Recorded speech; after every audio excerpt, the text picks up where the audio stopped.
Ka chairperson janga Meghalaya State Commission Protection of Child Rights ka gatha sangma habakren nikasngi kalakarpat yak sorkar bakan perkhat na kabanca ki longkmi ki betray kam sorkar bat kitu ki betray ha ki kam jong ki company shimet bakin yo ban pelut por bat ki khun ki kti da ka ba ashuti kattu kadne kanta kham tam ya kitu ki longkmi ke badon ni ki khun ki kti bakin la ban pelut por ni ban pej ya ki khun ki jong ki Shushu kalau ong ru, baki school ki hostel, bat ki wei ki deban bu ya ki child helpline.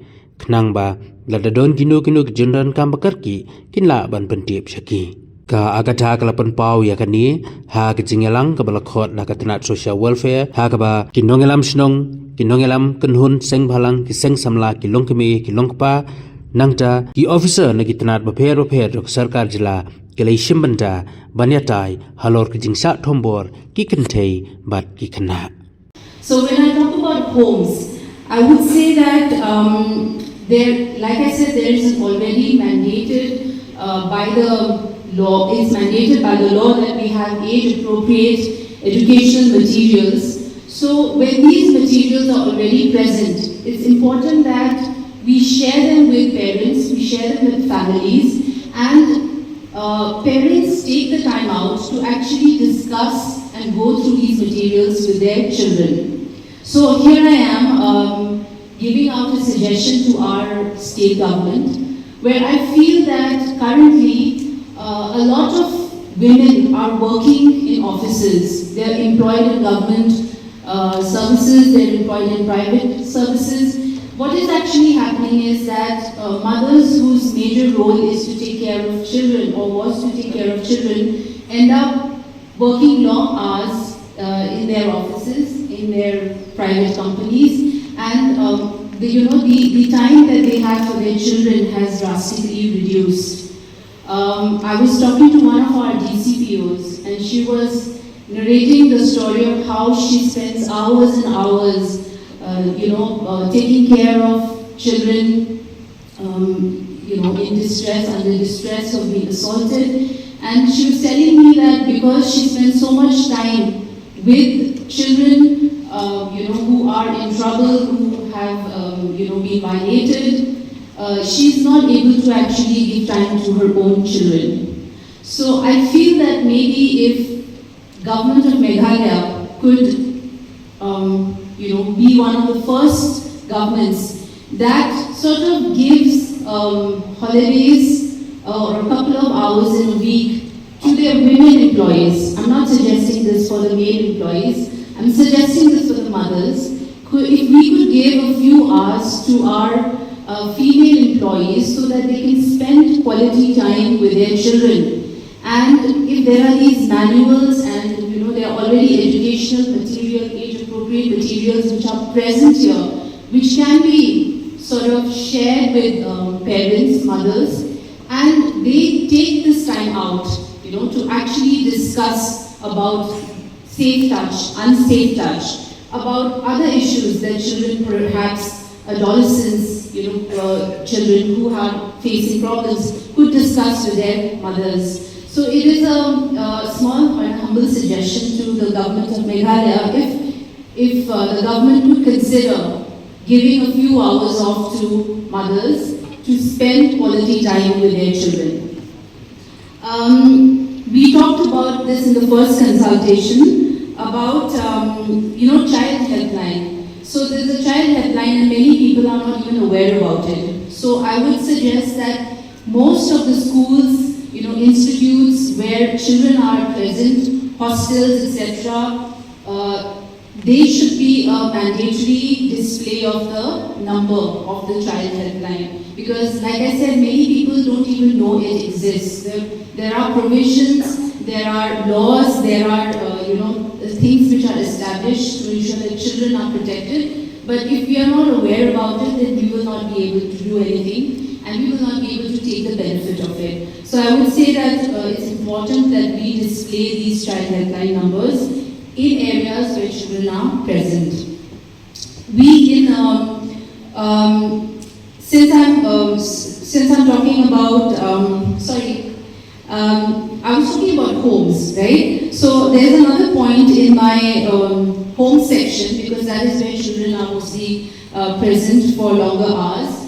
I also feel that we are at a point where we have to monitor the screen time of our children. So, like I said, if mothers are, in office, etc., many times they are unable to monitor the screen time of children. So, if as parents, as responsible parents, if we could monitor the screen time of our children, that would be a great thing.